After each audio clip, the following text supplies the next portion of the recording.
E aí, pessoal, eu sou Saor Lucena e seja bem-vindo ao podcast da editora Vida Nova. Aqui a gente procura conversar com autores, pastores e teólogos em geral sobre os livros lançados pela editora Vida Nova e as questões importantes que eles abordam. E é justamente isso que vamos fazer no episódio de hoje, falando do livraço que a Vida Nova acabou de lançar, a nova versão da teologia sistemática do Wayne Grudem, uma das teologias sistemáticas mais populares do mundo. E eu já tinha a versão antiga, deixa eu mostrar aqui para você. Olha aqui a diferença só de tamanho entre elas, para você ver só de páginas. A diferença é que essa aqui tem 1080 páginas e essa aqui tem mais de 1700 páginas. Então é realmente uma nova sistemática que você tem aqui. Uma sistemática muito mais completa, apesar de que a outra já era muito boa, com toda certeza. Se você já ouviu falar sobre esse livro, mas conhece pouco sobre ele, provavelmente vai se interessar em saber se ela é uma sistemática acessível para quem está começando ou profunda demais. Qual é a linha soteriológica, escatológica e a posição a respeito dos dons, por exemplo, além de como começar a estudar uma teologia sistemática. E se você já conhecia a versão antiga dessa sistemática, com certeza vai querer saber quais as diferenças mais importantes entre as versões e também se o Grudem mudou de posição a respeito de algo ou se ele realmente só fez um super trabalho aqui de expansão de mais conteúdo muito bom para a gente aprender. Essas e outras perguntas relevantes são as que nós vamos responder no podcast de hoje, então fica aqui com a gente. Agora, antes de nos focarmos em tudo isso, eu também quero mostrar rapidamente para você alguns dos outros lançamentos da editora Vida Nova. E aqui o primeiro deles é Questões Doutrinárias pelas quais vale a pena lutar, né, do Gavin Ortlund. Eu acho que é assim a pronúncia, mas o que importa é que esse é um livro muito relevante para os nossos dias de debates na internet, de tantos debates de maneira geral, quando as pessoas querem brigar por tudo ou não consideram nada importante demais para conversar com pessoas que têm opiniões diferentes. Então esse livro aqui vai nos dar um equilíbrio, né, em defesa da triagem teológica, é o subtítulo dele, vai nos mostrar quais aqueles pontos centrais pelos quais realmente vale a pena a gente lutar, vale a pena a gente insistir. Esse é um livrinho muito importante para a atualidade, com toda certeza. E um outro livro muito bom é do Charles Spurgeon, é o livro Oração Comunitária. Aqui você vai encontrar 40 sermões pregados no Tabernáculo Metropolitano e outras reuniões de oração. Então, se você quer aprender a pregar com o príncipe dos pregadores, quer ver bons exemplos de pregação para que você seja abençoado em primeiro lugar, mas para que também você possa aprender a pregar melhor, inclusive ouvindo, né, lendo aqui exemplos de um dos maiores pregadores de todos os tempos, esse livro com certeza vai ser abençoador para você. E falando de calhamaço, a gente tem um outro que a Vida Nova também lançou, que é esse aqui, uma introdução ao Novo Testamento, a manjedoura, a cruz e a coroa, que tem como seu foco ser realmente uma introdução ao Novo Testamento, como o título aponta, mas aqui você vai encontrar então uma análise completa dos 27 livros do Novo Testamento, além também de um exame minucioso de eventos como a encarnação, o nascimento virginal, a crucificação, a ressurreição e o retorno triunfante de Cristo. Se você quer uma boa introdução ao Novo Testamento, essa que a Vida Nova acabou de nos trazer, com certeza vai ser uma bênção na sua vida. E voltando a falar de outro calhamaço, do que nós vamos nos focar, vamos voltar aqui para a teologia sistemática do Wayne Grudem. E para conversar com a gente estão aqui o Valdemar Crocker e o Arthur Duke, que vão nos falar, né, vão conversar com a gente sobre esse novo lançamento aqui da Vida Nova e vão nos tirar dúvidas, essas dúvidas de perguntas como as que eu já citei aqui e outras também muito importantes e relevantes. Então, Valdemar e Arthur, é um prazer ter vocês aqui com a gente. E Valdemar, por favor, se apresente um pouco mais aí pra gente, conte um pouco do seu trabalho na editora Vida Nova. Então, Saor, é um prazer aí estar com você e estar com o pessoal que está conosco aí nesse podcast. E o meu trabalho na Vida Nova é como editor. Eu fiz muitos anos de tradução e revisão, principalmente para a Vida Nova e para algumas outras editoras, e há 10 anos que estou de tempo integral como editor. Moro em Curitiba e trabalho em São Paulo, né? Tem lá as suas vantagens isso. Eu sou o Arthur, eu estou diversos anos também já fazendo trabalho para a Vida Nova, eu faço tradução e revisão, e sempre é um prazer trabalhar com livros, né, que estimulam a gente a pensar. Muito bom, gente. É um prazer ter vocês aqui com a gente. E vamos tentar então conversar sobre esse super livro aqui, né? Tem que quase fazer um levantamento de peso para mostrá-lo na câmera, né? Que já era uma ótima sistemática e agora está maior e mais completa do que nunca, né? Agora, eu acho que uma questão inicial que a gente pode tratar é o que é teologia sistemática. Porque é claro que tem muita gente que está nos ouvindo que já está familiarizado com o estudo da teologia sistemática, já estudou, inclusive, quem sabe, a versão mais antiga da sistemática do Grudem, mas tem também aqueles que estão entrando agora no mundo da teologia, aprendendo agora sobre o estudo desses tópicos, e é importante a gente definir melhor os termos antes de se aprofundar nessa discussão. Então, o que é teologia sistemática? Eu acho que essa é a pergunta inicial para a gente aqui. Então, teologia em si é simplesmente refletir sobre Deus. Qualquer pessoa que emite uma opinião sobre Deus e os caminhos dele conosco, com o ser humano e com o universo, já está fazendo teologia. E sistemática, então, seria uma maneira organizada, como diz a palavra, de fazer essa reflexão sobre Deus. O próprio autor, né, do nosso livrinho aqui, do nosso tijolão aqui, ele diz assim: teologia sistemática é qualquer estudo que responda à pergunta o que a Bíblia como um todo nos ensina hoje acerca de qualquer tópico. Ou seja, pegamos qualquer tópico, desde Deus, o ser de Deus, Deus na sua trindade, triunidade, o ser humano, os caminhos e descaminhos do ser humano, a salvação em Jesus, outros temas como a igreja, como a volta de Jesus na escatologia, todos esses são temas e sobre eles, então, quando fazemos uma reflexão sistemática com base na Bíblia, estamos fazendo teologia sistemática, né? Acho que, vamos dizer, a definição é legal, tudo isso. Creio que ainda pode ser podem ser acrescentados dois elementos. Primeiro, a reflexão que o Valdemar falou é super importante. Nós estamos refletindo sobre um aspecto do que Deus revela na palavra, e depois nós precisamos articular isso. Não basta só refletir, porque fica tudo dentro da minha cabeça, mas teologia é quando a gente articula, quando a gente escreve, quando a gente expressa o que a gente está fazendo. E eu acho que o outro elemento que é muito importante no estudo da teologia, que volta e meia passa batido, é que teologia não significa a mesma coisa que Bíblia. Porque Bíblia é revelação divina. A teologia é como nós entendemos a Bíblia. Então, normalmente, trazemos perguntas do contexto, da cultura que são lançadas para a Bíblia, e essas respostas a essas indagações que nós temos, aí vai surgir a teologia. Então, teologia é refletir sobre, muitas vezes estimulado, incitado pela cultura, pelo contexto que a gente vive, depois a gente reflete o que a Bíblia fala e depois a gente articula o que a gente refletiu. Muito bom, essas duas respostas, elas realmente se complementam e nos lembram que não faz sentido aquele preconceito que alguns têm do tipo, não, eu só quero estudar a Bíblia, eu não quero saber de teologia. Até porque, como você até distinguiu, por mais que quando a gente fale de teologia, a gente não esteja dizendo a Bíblia em si, o que em sua essência, mas as afirmações que encontramos nas Escrituras e que nós fazemos a partir das Escrituras e afirmações a respeito da existência ou não de Deus, seus atributos, tudo isso é teologia e esse estudo sistematizado é importante. Eu estava até conversando com um pessoal aqui na igreja esse domingo sobre como o nosso Deus é um Deus de ordem, não um Deus de caos. E que não faz sentido a gente ser tão contrário ao estudo de algo organizado ou sistemático, como, por exemplo, o que nós encontramos aqui. Isso é muito bom, porque isso nos ajuda também a conhecer mais sobre Deus, não é verdade? E eu já falei um pouco, já toquei agora nessa resposta um pouco do que eu quero que vocês comentem sobre a segunda pergunta, mas eu creio que ainda há mais espaço para expandir, há coisas mais interessantes para respondermos sobre essa segunda pergunta, que é: qual a importância de estudarmos esse tipo de teologia, uma teologia sistematizada? Por que não ficar só com a Bíblia? No início eu disse aqui que não faz sentido o preconceito, ok, mas será que mesmo que eu não tivesse preconceito, a Bíblia em si não seria só o ideal, só a Bíblia e mais nada?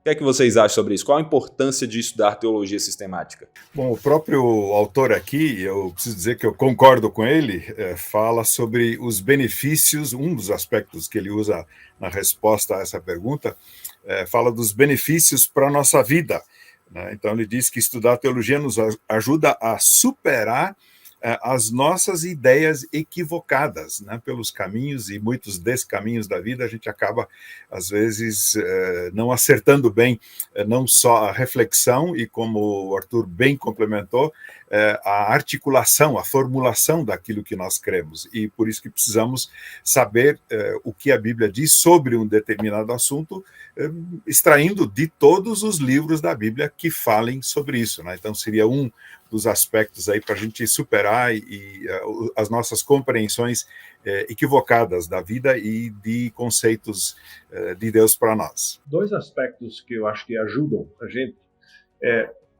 a frase, o versículo que nós mais vemos em para-brisa de carro é: tudo posso naquele que me fortalece. Então, quando você pega uma frase sozinha, e você não olha o contexto, você não olha o que a Escritura como um todo ensina sobre o assunto, você vai fazer muita lambança, muito erro, como de fato está cheio. Então, quando você vai sistematizar o estudo de algo, então você vai ver o que a Bíblia como um todo ensina sobre determinado assunto. Isso é extremamente importante, porque aí eu vou verificar também o progresso da revelação. O que você tem lá, partindo de Gênesis, Antigo Testamento, Novo Testamento, como essa revelação vai se desenvolvendo, eu vou escolhendo, né, esses textos relevantes sobre o assunto e vai me orientar, vai me dar uma noção melhor do que é. Havendo dito isso, agora existe o outro lado, existe o perigo, né? Porque quando a gente sistematiza tudo, o que é importante, porque didaticamente a gente entende melhor, porque a Bíblia, ela não está sendo, ela não é sistemática, ela apresenta um assunto, depois outro, você entende? Então ela não junta as coisas, né? Pense só no Espírito Santo. Você tem João 14, 15, 16, você tem Romanos 8, você tem um pedaço aqui, um pedaço ali, mas não é sistematizado. Então você junta, você tem a noção. Ótimo, fantástico. Aí vem o perigo, às vezes. Às vezes nós sistematizamos tanto que nós começamos a dizer para Deus o que Ele pode e não pode fazer, porque nós colocamos a caixa, agora nós entulhamos Deus dentro da caixa e dizemos: Deus, você é assim.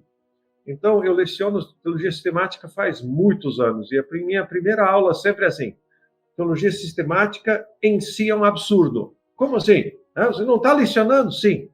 Quando a gente põe Deus dentro da caixa, tranca e joga a chave fora, aí eu domestiquei Deus de um jeito tal que ele me agrada, que eu gosto dele, ele não me incomoda, não nada. Então, sim, sistematizar sim, sempre lembrando que é como nós entendemos, de acordo com nossa cultura, de acordo com nossas perguntas que estão sendo feitas, mas sempre que a autoridade maior precisa vir da Bíblia, a Bíblia precisa sempre questionar a nossa teologia. Muito legal, muito legal. Comentando um pouco aí dessas coisas que vocês colocaram, acho que um ponto, por exemplo, aí do Arthur, né? Aliás, um parênteses aqui, muito legal de ver que o Arthur já é sistemático, inclusive, nas suas respostas, né? E as duas perguntas que eu fiz, ele fez assim, olha só, eu tenho aqui 2 pontos para acrescentar. E aí foi lá e disse o primeiro ponto, o segundo ponto. Então eu acho legal que ele já é sistemático nas suas respostas, isso é um ponto interessante. Mas uma outra coisa é sobre a questão do evitar erros, né? Da sistematização como maneira de nos ajudar a evitar erros. A gente pode pegar o exemplo do Deus é amor. Você falou do tudo posso naquele que me fortalece, mas Deus é amor é uma outra passagem das Escrituras que é muito mal compreendida. As pessoas colocam Deus é amor, ok, e aí esquecem que ele também é justiça, esquecem que ele também é santo, e mesmo assim ainda deturpam o que significa ser amor e partem daí. Então eu acho que com isso que vocês disseram já dá pra gente perceber bastante da importância de se estudar teologia sistemática, né? Sempre, é claro, reconhecendo as nossas limitações ao tentar compreender um Deus que é infinito, com a nossa capacidade finita. Muito bom, muito bem colocado aí todas as respostas de vocês. E aí vem um ponto, né? Que é sobre compreensão. Já que a gente está falando de compreensão, a gente pega um livro deste tamanho aqui, com suas 1.700 páginas, ele vai assustar, num primeiro momento, alguém que está começando a estudar, né, estudar teologia, e vai olhar para ele e provavelmente vai pensar, meu Deus, eu jamais vou entender um livro desse tamanho, um livro desse tamanho deve ser muito complexo, deve ser muito difícil. Mas é assim mesmo, o que é que a gente pode falar sobre a acessibilidade, né? A facilidade de se entender uma teologia sistemática como a do Gruden? É difícil? Ela é profunda? O que é que vocês diriam? Olha, eu vou dar uma resposta bem curta. Ela é as duas coisas, ela é acessível. Eu tentei hoje chutar assim, preparando para o nosso encontro, é abrir numa página qualquer e começar a ler.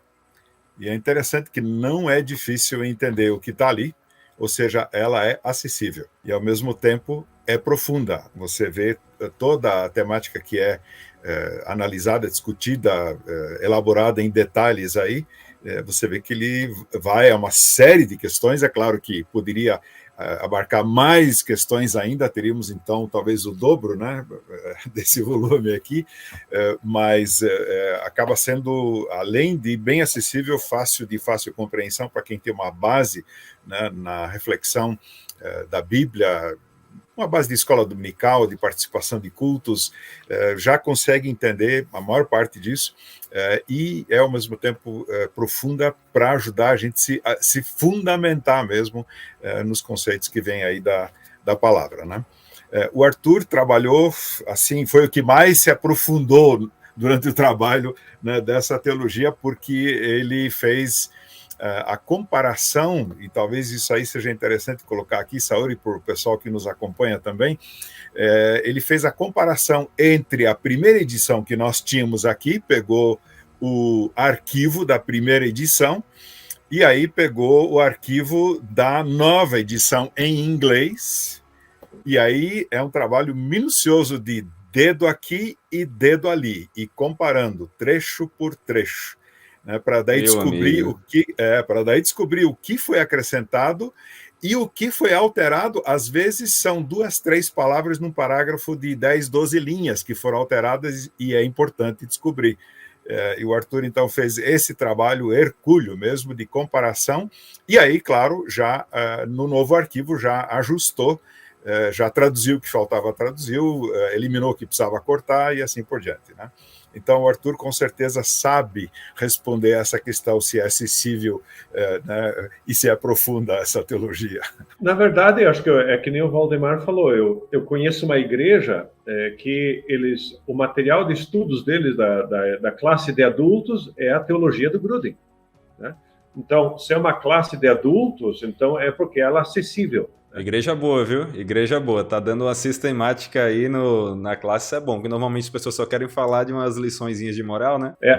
E além disso, né, o que motivou o Gruden a escrever foi que existia um livro-texto na época dele, que era basicamente o livro que todo mundo usava.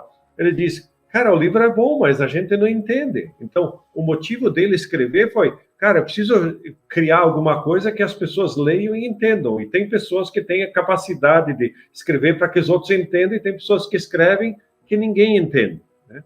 Como se diz, né, do Hegel, né, que ele escreveu um texto, né, e um aluno dele está lendo o texto dele, está lendo, e aí daqui a pouco o aluno chega e pergunta para ele, né, doutor, né, o senhor podia nos dizer o que esse texto significava? E o Hegel olhou e reolhou e treolhou. Daqui a pouco ele respondeu, ele disse, quando eu escrevi isso, 2 pessoas sabiam o que ele queria dizer, Deus e eu. Hoje só uma pessoa sabe. Não creio que seja o caso do Gruden nessa teologia sistemática dele. Muito bom. Essa história do Hegel eu vou guardar no coração aqui, viu, para usar de ilustração depois. Muito boa. Além de teologias sistemáticas, boas teologias sistemáticas serem escritas de uma maneira a explicar assuntos mais profundos, o Gruden é especialmente conhecido como um facilitador, né? Eu conheci essa sistemática desde a versão antiga dela, né? Desde essa versão aqui, que é basicamente metade do tamanho aqui, uma da outra. Coloca as duas, cobre até minha cara aqui, né? Na câmera, mas e eu usava no seminário porque sempre recomendaram como uma das sistemáticas mais acessíveis, mais interessantes para se conhecer sobre para ter uma introdução ao assunto, apesar de que não deixava de ser profunda.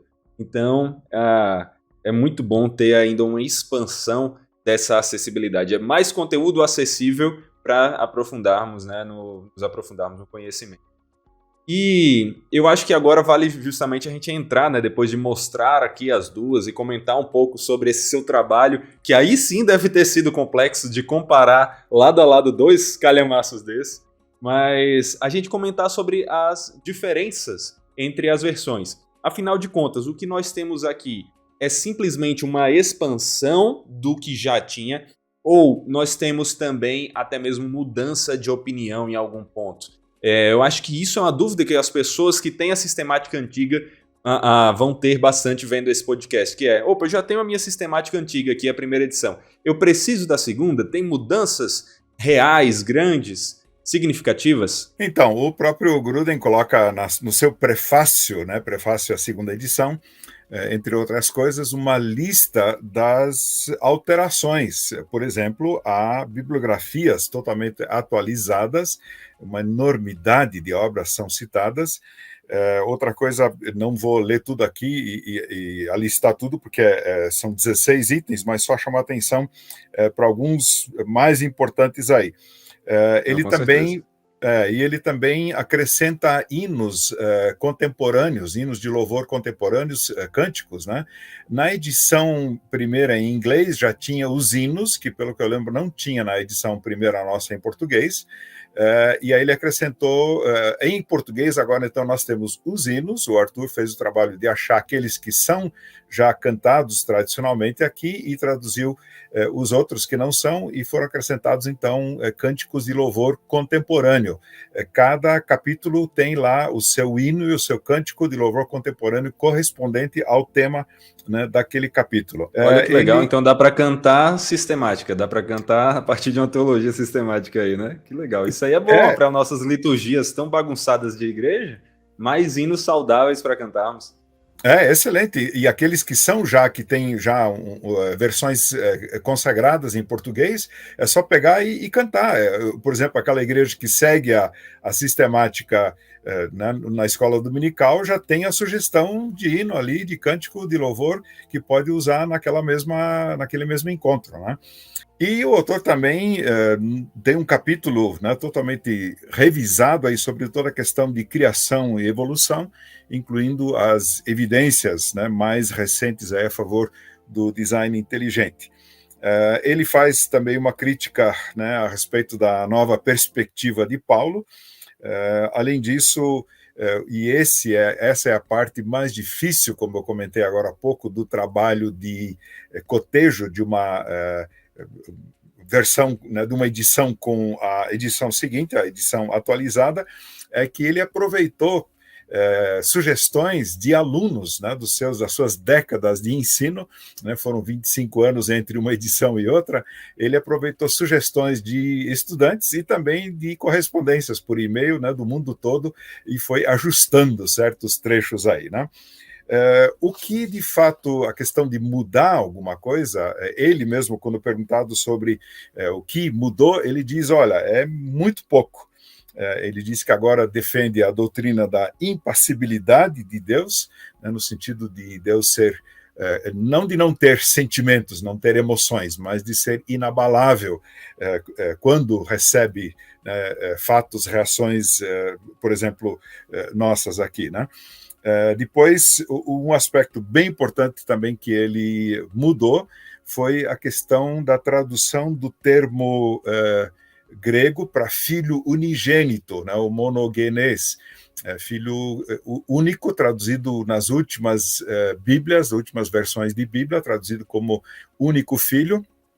E ele voltou atrás, ele já pensava assim, mas voltou atrás e enfatiza de novo, fundamenta de novo a sua opção por filho unigênito, único gerado. Isso tem a ver também, claro, com toda a ideia que ele defende da geração eterna do filho pelo pai. Teve uma mudança na questão da idade da Terra também. Não sei se o Arthur quer comentar alguma coisa sobre isso também, já aproveita aí o ping-pong. Tem havido muitos estudos recentes sobre astronomia, sobre distâncias de planetas, questão de quanto tempo a luz leva para chegar para os planetas e assim por diante. Então, baseado nessas pesquisas científicas, ele se convenceu da idade, de que a Terra tem uma idade antiga, né? Então, o pessoal que trabalha com os criacionistas, né, eles medem, né, então, a Terra jovem ou Terra antiga. A Terra jovem seria, então, a Terra teria lá 15, 20 mil anos, e a Terra antiga daí já muito mais milhões e assim por diante.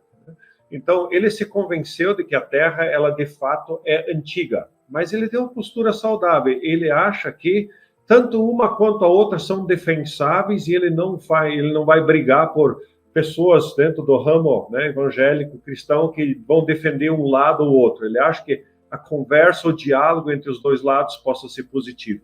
Então, eu acho que esse elemento, quando ele diz que ele mudou em algumas coisas, mudar significa crescer, porque se eu não mudo, você entende? Ninguém é obrigado a me aguentar, você entende? Já pensou eu ser eternamente ruim do jeito que eu sou? Então, ninguém é obrigado. Então, essas mudanças, eu acho que a gente precisa ver que, né, existem elementos positivos na questão da mudança. Com certeza. Ele mudou porque foi reconhecendo novos pontos na teologia dele. Se ele está certo ou não nesse ponto, aí já é outra história, né? No mínimo, vale com certeza estudar a argumentação dele aqui na sistemática, se você que está nos assistindo discorda ou mesmo é a favor, mas é importante que a gente esteja constantemente avaliando nossas ideias, nossas afirmações e revendo, porque nós não somos infalíveis, né? Quem é infalível, quem é inerrante é a palavra, é o nosso Deus, não nós. E nesse caso especificamente, né, quem vai discutir com Gruden e tentar voltar 4 bilhões e meio de anos para ver se a Terra tem mesmo essa idade ou não, né? Pois é, aí é um negócio mais complicado, com toda certeza, com toda certeza. Só por isso aí nós já vimos que tem,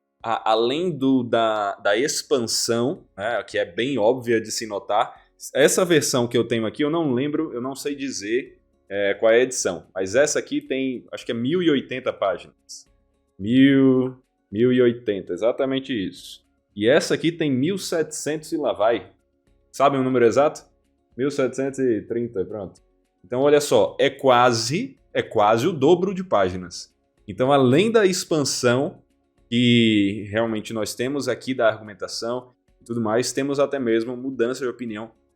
Ou seja, com toda certeza, isso não é simplesmente uma mudança de capa. É praticamente uma nova sistemática mesmo aqui, que você pode aprender muito mais, além do que você já tinha aprendido nessa versão, toda certeza.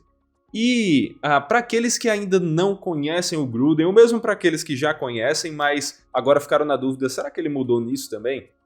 O que a gente pode falar, por exemplo, sobre a linha soteriológica dele?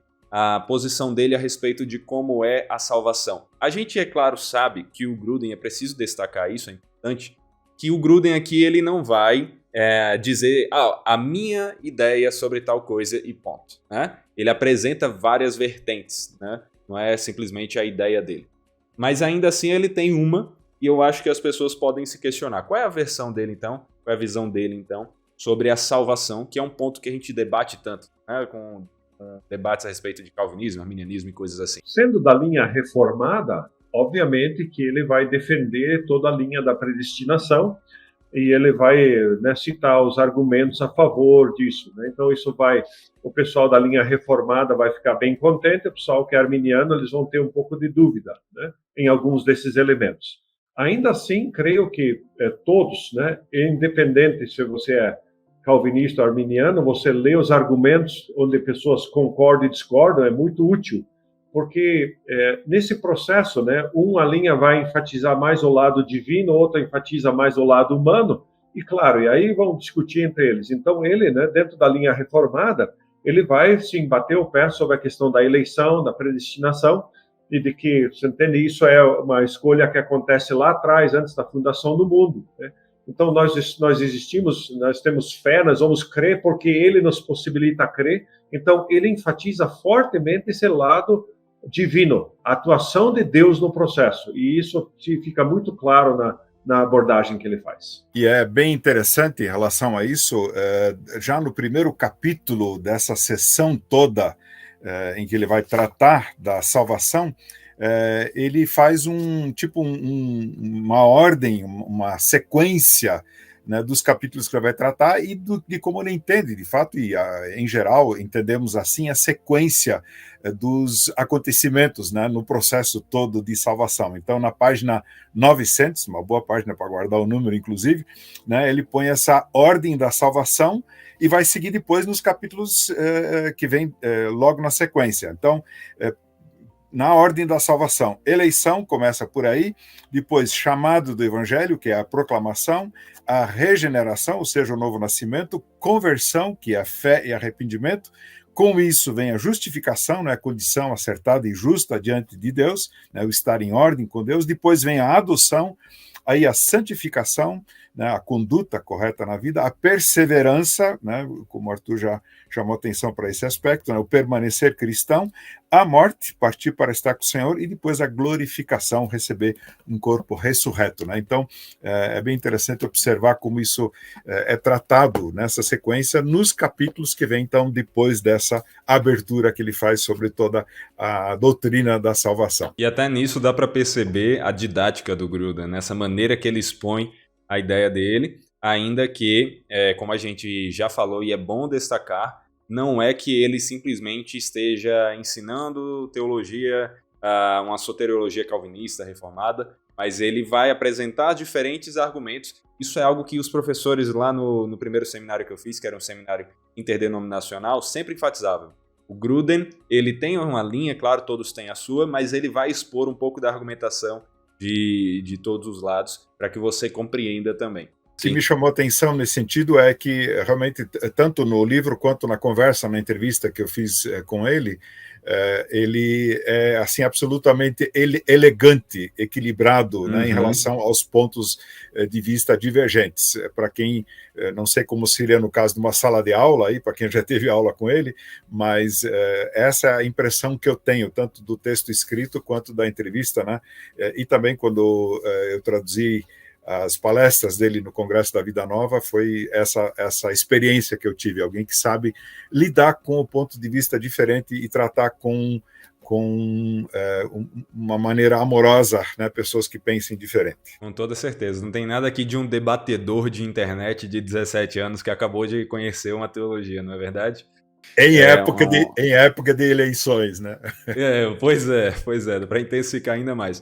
E abrindo um parêntese aqui sobre essa entrevista que você fez, se você que está aí nos assistindo, está nos ouvindo no podcast, você quer ver essa entrevista, vá no canal, né, no YouTube da Vida Nova, e você tem a entrevista lá que o Crocker fez com o próprio Gruden, falando sobre a sistemática, e vai acrescentar ainda mais perspectivas sobre o que a gente está conversando. Lá foram feitas algumas perguntas sobre a sistemática, e aqui a gente está tratando outras, então os dois vídeos se complementam, mas claro que é na sistemática em si que você vai aprender realmente as respostas para todas essas perguntas. Uma outra linha que a gente pode tocar aqui é a questão dos dons também, né?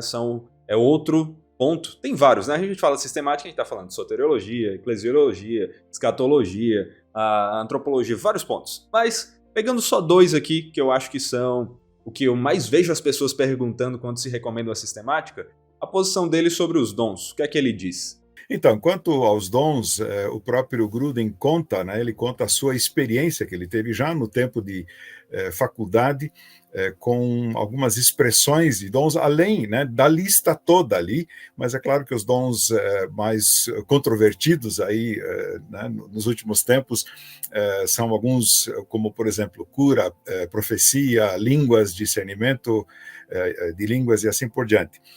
E ele conta a sua experiência, tanto no tempo de faculdade, quanto depois no tempo de igreja, em que ele participou de uma igreja Vineyard com John Wimber, e conta que ali ele percebeu na prática o que estava acontecendo e fundamentou naquilo que ele estava elaborando, reagindo em relação àquela prática, fundamentou aquilo nos textos bíblicos para que ele tivesse, de fato, uma visão equilibrada, mas balizada pelas escrituras em relação a esses dons. Ou seja, é alguém, de fato, mais aberto do que muitos teólogos reformados em relação a esses dons que, em alguns casos, são considerados mais controvertidos, né? É exatamente isso, né? Dentro da da dimensão dos dons. Por exemplo, muitos colegas deles do campo da reformado, eles são cessacionistas, né? Dizendo que os dons terminaram basicamente na época dos apóstolos, os dons miraculosos e tal acabaram, e ele defende diferente, né? Ele diz, não, eles continuam até hoje. Ele fala, né, de experiência dele, mas também de muitos elementos nas escrituras, provando, dando dicas de como pode funcionar, e também, mas colocando, balizando ele pela palavra de Deus, o que é algo bastante interessante e muito bacana, né? Então, ele respeita seus colegas que discordam dele, ele vai achar que está tudo bem, que eles são cessacionistas, né? Então, ele discorda de alguns dos seus colegas, mas faz com classe, dizer, olha, está bem eles acreditar assim, mas ele tem razões e ele vai defender porque ele crê que os dons continuam hoje, os dons são contemporâneos e eles existem na igreja. Então, ele vai, essas manifestações que existem na igreja, ele vai balizá-las pela Bíblia, e tem uma situação até muito interessante quando ele fala da adoração, né, dos cultos atuais, com música e às vezes, né, que sai uns decibéis um pouco acima, como lidar com a música atual dentro da igreja, com algumas dicas bastante importantes. Então, creio que ele, dentro dessa dimensão dos dons, ele tem uma abordagem muito equilibrada, e para mim, até dentro da linha reformada, ele diverge um pouco, assim como Tim Keller, por exemplo, diverge na questão da obra social, que ele acha como parte integral, né? Muitos dos colegas dele não, e ele continua defendendo. O Gruden também, dentro dessa mesma área, defende e faz isso de uma maneira muito bacana, faz parte do estudo dele, tem outro material publicado sobre os dons, sobre a questão da autoridade no Antigo Testamento e no Novo Testamento, né? Do apóstolo versus o profeta do Antigo. Então, eu acho ele bastante saudável dentro dessa dimensão dos dons, como presentes na igreja contemporânea hoje. Sim, sim. Eu acho que o Gruden, ele realmente tem essa característica de ser alguém equilibrado, de ser alguém muito bom para você que ainda não tem uma linha teológica, principalmente, e quer conhecer um pouco de mais de uma linha, e com respeito, né, a algo sendo tratado ali com equilíbrio. O Gruden, a sistemática do Gruden, ela é sempre uma ótima opção nesse sentido também.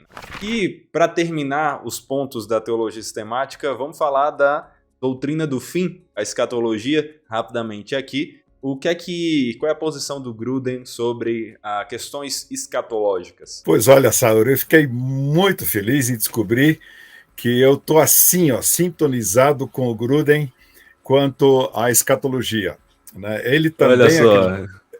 Ele também acredita nas 3 coisas mais importantes sobre o fim. Primeiro, Jesus vai voltar. Segundo, a convicção profunda do Gruden, minha também, ninguém sabe quando. E aí, por causa disso, terceira convicção, muito profunda, importantíssima, esteja preparado, né? Então, eu fiquei muito feliz de descobrir, não exatamente nessa ordem. Ele vai amadurecer ainda para colocar isso nessa ordem também, mas tudo bem, não estou brincando. Mas ele coloca esses 3 pontos básicos aí sobre a questão da volta de Jesus, e que eu realmente preciso dizer que eu concordo. A gente poderia entrar em mais detalhes, não sei se o Arthur quer complementar sobre né, alguns detalhes que são importantes, né, que as pessoas sempre esperam saber de um teólogo sobre a questão da escatologia, mas eu pensei, deixa eu começar com esses mais importantes aí. Vou fazer só um comentário, né? Ele brinca um bocado com a ideia que é muito interessante, vai ser iminente ou vai demorar? Tá? É para já ou pode demorar? Sabe? Então ele brinca com isso para cá e para lá de uma maneira muito bacana. Ele diz, olha, é possível, mas improvável. Ele vai brincando com isso. Acho que é um elemento bastante interessante que ele acrescenta. E nesse sentido, o que é mais importante do que saber se vai acontecer logo, essa ideia de logo já, é que vai ser repentino. Por isso, a importância de estarmos preparados. Muito bom, muito bom. É claro que todas as outras questões mais específicas da escatologia são mais difíceis da gente tratar numa resposta assim, né? Dá para você conseguir entender isso melhor lendo a própria sistemática. Ali você vai ver questões sobre visão sobre o milênio, sobre idealismo, futurismo, preterismo, enfim, todas essas questões também. Se você quiser entender, adquira a sistemática que você vai entender melhor. E acho que um último ponto que não é necessariamente uma a categoria, não é uma categoria da sistemática, né, mas que ele vai abordar em um dos momentos que ele está desenvolvendo nesse livro, que é a crítica que ele faz à nova perspectiva em Paulo, que é algo que tem crescido no Brasil nesses últimos tempos, eu creio que no mundo de maneira geral, mas aqui no Brasil com a internet, tem muita gente na internet defendendo isso, e eu fiquei curioso, né, qual é a posição dele, de maneira mais resumida, é claro, a respeito da nova perspectiva da NPP. Quando surge uma nova perspectiva, é porque algumas pessoas se sentem incomodadas e, basicamente, o incômodo é que a gente está lendo Paulo pela lente de Lutero. Então, você está sempre olhando simplesmente com a lente de Lutero, de que tudo é justificação e assim por diante pela fé, e Lutero, ele está trabalhando dentro do contexto dele, que era diferente do contexto dos apóstolos, que é diferente do nosso. Então, até, né, quando alguns anos teve, né, a questão dos 500 anos de reforma, vamos voltar para a reforma? Eu digo, não, tá louco. Por quê? Porque o contexto mudou, os princípios é uma coisa, mas nós não podemos voltar para eles, porque eles trabalhavam dentro do seu contexto. Então, a crítica de Paulo, ela está tentando corrigir algumas coisas que eles, né, quem defende esse ponto de vista, que diz, nós fomos longe demais, nós estamos lendo Paulo só com os olhos de Lutero. Né? Gruden já discorda. Ele acha que a nova perspectiva não é por aí, ele vai pegar, né, N.T. Wright, por exemplo, e, né, pega 2 obras dele lá e vai mostrar claramente porque ele é contra, e talvez se ele pesquisasse o Wright um pouquinho mais amplo, que ele até diz, eu só me concentrei nessas 2 obras, talvez ele concordasse um pouco mais com o Wright. Né? Então, ele, nesse momento, ele se posiciona bastante contra, né? E isso agora eu acho que valeria a pena, né, você olhar os argumentos dele e pensar, porque é uma questão sempre de contexto. O contexto, ele influencia até que ponto. Então, tem muita gente, fora N.T. Wright, tem Scott McKnight, tem James Dunn, e muita gente boa dentro dessa área, então não creio que ela possa ser descartada, talvez ela foi longe demais, eu creio que sim, em alguns aspectos, mas vale a pena olhar. Então, olhe a perspectiva dele, verifique as outras, porque sistemática é como nós entendemos a Escritura, não como ela é, como nós entendemos. Então, olhar posições diferentes, eu acho que pode ser muito útil para todos nós. Muito bom, muito bom. E aí vem, eu acho que a pergunta, diante de tudo que a gente conversou aqui, é como estudar tudo isso, né? Como estudar sobre escatologia, como estudar uma sistemática, quando ela está falando sobre soteriologia, sobre os dons, como estudar uma teologia sistemática, mais especificamente como estudar essa teologia sistemática aqui, esse calhamaço de 1.700 páginas. Como é que as pessoas que estão nos ouvindo, que ainda não tiveram essa experiência, como elas podem começar, além de, claro, dar o primeiro passo e adquirir? Então, a primeira dica ela é muito útil para quem tem um assunto específico em que quer se aprofundar melhor, quer ter respostas para a sua vida e para dar para outras pessoas, e então pode consultar, pegar as 30 páginas que tratam daquele assunto, toda a questão, por exemplo, né, da expiação, dentro de todo o processo, né, da salvação ali, do que Deus fez em Jesus por nós, e pega então aquele capítulo, algumas dezenas de páginas ali, e estuda aquilo, e tira as suas dúvidas. Ou seja, não vai ser um livro para a pessoa ler de ponta a ponta, né, como um romance. Não é aquele livro para ler antes de dormir, rapaz? Eu pensei que era, você colocava ali na mesinha cabeceira e tal, ia ler ali um pouquinho. Sim, esse livro é também para colocar no criado mudo na cabeceira. Inclusive, ele é tão grande que dá para ser o próprio criado mudo, né? Já dá para apoiar as coisas nele ali. Então, ele serve ali, ainda mais se você estiver sozinho no quarto, ele é ótimo para as noites de insônia. Você pode ter muita insônia com isso daqui, tá? Vai ter espaço aí, né? Então, essa é uma dica. A outra é, obviamente, fazer disso um estudo sistemático, seja numa classe, como, por exemplo, pode ser feito uma classe escola dominical, num grupo que queira se reunir para isso, e, evidentemente, já está sendo muito usado e vai ser muito mais usado como livro-texto de seminário e de cursos de seminário, né? Quanto a isso, não tem dúvida. Da primeira sugestão, eu tenho um amigo aí da igreja que, um jovem, foi líder de adolescentes por um bom tempo, e ele se interessou, faz uns meses já, pegou ainda a outra edição antes de sair essa nova, porque ele queria simplesmente se aprofundar no conhecimento que ele tinha dos conceitos teológicos com base na Bíblia, e então pegou essa teologia, e depois de alguns meses eu encontrei, ele estava animado, ele falou que estava quebrando a cabeça, mas estava sendo muito útil para ele. Acho que fora o que o Valdemar colocou, às vezes a teologia ela pode se tornar árida, né? Você só estuda conceito aqui, conceito ali, né? Então a ideia dele colocar as músicas no final é ótimo, a questão de estudar com oração, a questão de estudar e dialogar com alguém, né? Quando você fica sozinho só, às vezes você está acumulando conhecimento, mas conversar e dialogar com alguém sobre isso pode ser muito útil, porque nós estamos numa época de analfabetismo bíblico, nós não sabemos nada de Bíblia, lamentavelmente está cada vez pior, né? Então, sabe, começar a entrar, você entende, ir por assunto que interessa, porque ali é a porta de entrada e que aquilo vai chamar outro. Acho que essa ideia do Valdemar é muito importante. Vai por aquilo que interessa inicialmente e a coisa vai adiante e vai explodir. E nesse sentido, a vantagem é que os capítulos são realmente independentes. Você não precisa ter o conhecimento do anterior, do seguinte, para entender aquele capítulo dentro do seu contexto, na sequência. Maravilha. Então, apesar de ser um livro de 1.700 páginas, você não precisa ler 1.700 de uma vez. Você pode ler ali algumas poucas dezenas por causa dessa didática do Gruden. Os capítulos são muito bem estruturados, muito início, meio e fim, né, em cada um deles, não é verdade? Se tentar ler numa sentada, vai cansar certos músculos do corpo.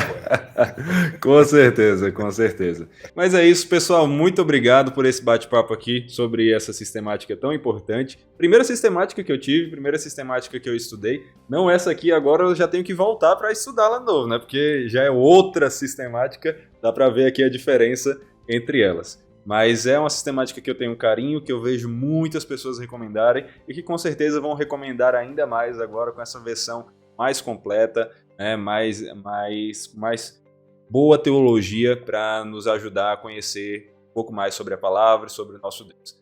Então, obrigado pela participação de vocês.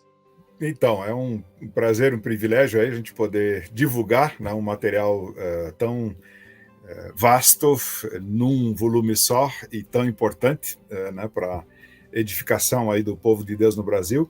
E para mim é um privilégio poder contar com uma equipe muito boa para fazer esse tipo de trabalho, né? Eu participei logo, não da decisão, aliás, em certo sentido eu participei da decisão da segunda edição pelo seguinte: assim que saiu a segunda edição em inglês, né, inclusive é um tijolão quase tão grosso, mas o papel é um pouco mais fino, por isso que não é tão grosso assim. O peso, né, é difícil saber qual pesa mais, os dois são tijolões. E assim que saiu em inglês, o pessoal começou a cobrar na internet. Aí, escuta, daí, Valdemar, vamos soltar, vamos fazer a segunda edição. E aí a gente começou a cutucar e realmente foi tomada essa sábia decisão, né, de lançar a segunda edição. E participei, então, do processo todo, desde né, as primeiras escolhas de profissionais que participaram, até a última leitura com temor e tremor, dizendo, tá bom, fechou, da minha parte fechou, pode mandar para a gráfica, né? Então, ter gente como, vou citar dois aqui, o Arthur, que está conosco, que fez esse trabalho gigantesco de cotejo, comparar uma edição com a nova edição para ver o que mudou, e aí traduzir os acréscimos e as alterações, e a revisão final de prova. Eu estou sendo injusto com várias pessoas aqui por não citá-las todas, mas nós temos um ótimo departamento editorial na Vida Nova, e alguns que trabalham como freelancers, como o Arthur, e também na revisão de prova final do pastor Josemar de Souza Pinto, do Rio de Janeiro, que faz aquela leitura com olhos de lince, né, para achar qualquer coisinha que ainda sobrou. Então é um privilégio poder estar dentro, né, num processo desse de produção de uma obra dessas. Também quero agradecer poder participar com vocês, né, e vou lembrar só que esse livro, pelo tamanho dele, só impressiona já, né? Então, se você está cansado de ler, você põe na estante e você vai impressionar todas as visitas da sua casa, né? Tá aí a motivação certa para comprar. Essa é a principal. Um dia eu cheguei na aula, no seminário, eu trouxe um montão de livros junto, né? Daí um aluno, ele olhou para mim assim, Ah, professor, o que é isso, professor? Aí eu falei, não, eu trouxe para impressionar os alunos. Daí ele falou assim, só assim para impressionar mesmo, né? Então, típica conversa de aluno, né? Então, Que maldade. Se o livro não servir para nada, você entende? Põe na estante e você vai ser o assunto. Com certeza. Então, com essa recomendação, nós encerramos aqui mais um episódio do podcast Vida Nova. Você que está nos ouvindo, nos assistindo, é bom que você saiba que já temos vários outros episódios. Então dê uma olhada, veja aí na sua plataforma de podcast preferida, se você preferir ouvir. Se você prefere assistir, se inscreva no YouTube para também acompanhar a versão em vídeo. Não sei aqui qual das duas você está acompanhando, mas que eu espero que essa conversa tenha sido bênção na sua vida e nos acompanhe nos próximos podcasts que virão. É isso aí, até a próxima. Valeu!